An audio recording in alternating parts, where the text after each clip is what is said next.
भारत में 2 कॉन्स्टिट्यूशन चलते हैं, एक भारत का और एक यहाँ पे मैडम का। बुरी बात है। मैं दल का नहीं, मैंने आज तक बीजेपी को सपोर्ट नहीं किया है। मैं कहता हूँ नरेंद्र मोदी अच्छे प्राइम मिनिस्टर है, मुझे अच्छे लगते हैं, तो क्या ये गलत बात है? এসবের মধ্যেই রবিবার সাংবাদিক मेंबर है वो सही बात है। आपके यहाँ तो फिल्म इंडस्ट्री के लोग टीएमसी से मेंबर ऑफ पार्लियामेंट भी। তার আর বক্তব্য আর শুভেন্দু অধিকারীর বক্তব্যের মধ্যে কোনো তাফাৎ নেই।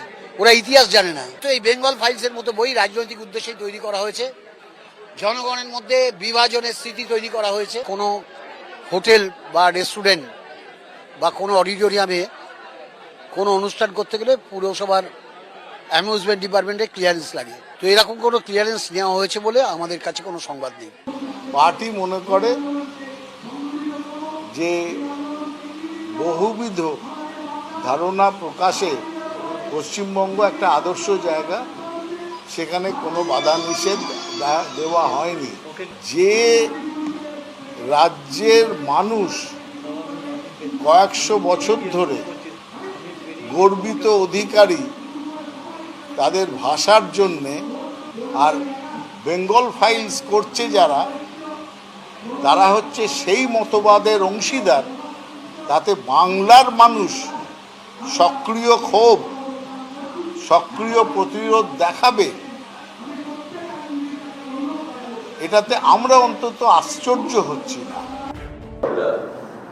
চিত্র পরিচালকরা তারা একটা নির্দিষ্ট উপায়ে বা একটা নির্দিষ্ট ভাবনাকে প্রোপাগান্ডা করার জন্য বিভিন্ন মিথ্যে সমস্ত গবেষণা না করে একটা করে ফিল্ম বানাতে শুরু করে। ট্রেলার লঞ্চ করাটা বড় কথা ছিল না, এরকম ধরনের একটা ঘটনা যাতে ঘটানো যায়, যাতে করে মানুষের মনে একটা ভাবনা আসতে পারে যে পশ্চিমবঙ্গ বোধহয় সংবিধান বিরোধী একটা রাজ্য।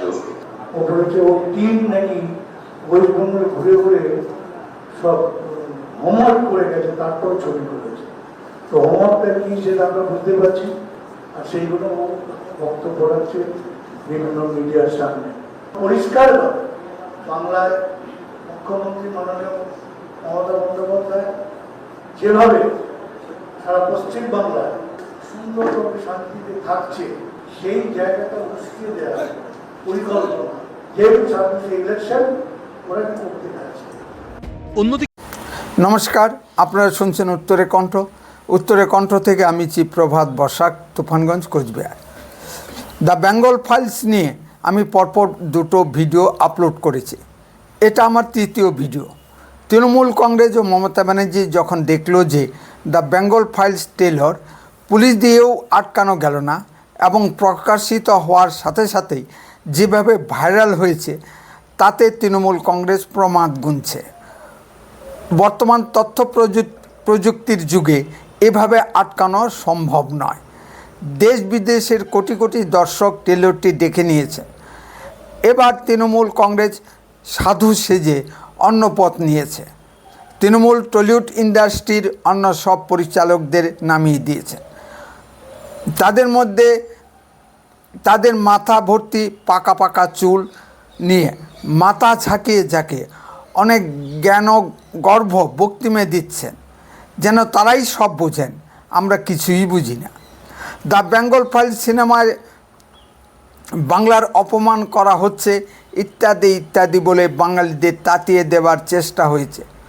সত্যি যদি বাংলার অপমান হয়ে থাকে বা বিবেক অগ্নিহোত্রী যদি কোনো গড়কানুন করে থাকেন, তবে তাকে গ্রেপ্তার করা হচ্ছে না কেন? বাংলার কি অপমান করা হয়েছে বা কোনো ইতিহাস বিকৃতি করা হয়েছে নির্দিষ্ট করে কিছুই বলছেন না। আলোচনা সমালোচনা করুন, তাতে তো কোনো বাধা নেই। পরিচালক বিবেক অগ্নিহোত্রী সমালোচনাকে ওয়েলকাম করেছেন। বিষয়টি বাংলার রাজনীতির এক মহা সন্ধিক্ষণের ইতিহাস। সিপিএমের বিকাশ ভট্টাচার্য বলেছেন, বেঙ্গল ফাইলস বিকৃত ইতিহাস তুলে ধরা হয়েছে। বিকৃত ইতিহাসটা ঠিক কী তা কিন্তু বলছেন না। এ ধরনের ভাষা কথায় চিরে ভিজছে না।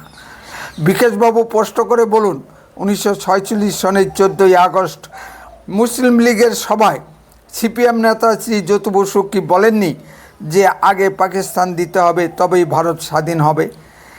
এই ইতিহাস কি মিথ্যা? সিপিএমের কাছে এর কি কোনো জবাব আছে? এই জন্যই স্পষ্ট করে বলতে পারছেন না বিকাশবাবু। অস্পষ্টভাবে বিকৃত ইতিহাস বলে চিৎকার পারছেন। মমতা ব্যানার্জি বিতর্কটি ধামাচাপা দিতে তৃণমূল সমর্থক বুদ্ধিজীবীদের নামিয়ে দিয়েছেন। তবে মমতা ব্যানার্জি মনে রাখা উচিত 2011 ও 2025 সাল এক নয়। 2011-র পর গঙ্গা দিয়ে অনেক জল গড়িয়ে গেছে। 2011-তে মানুষ যেভাবে বুদ্ধিজীবীদের দ্বারা মমতা ব্যানার্জির পক্ষে প্রভাবিত হয়েছিল, 2025-এ এসে তা আর সম্ভব নয়। এখন মানুষ মমতা ব্যানার্জিকে আর বিশ্বাস করে না।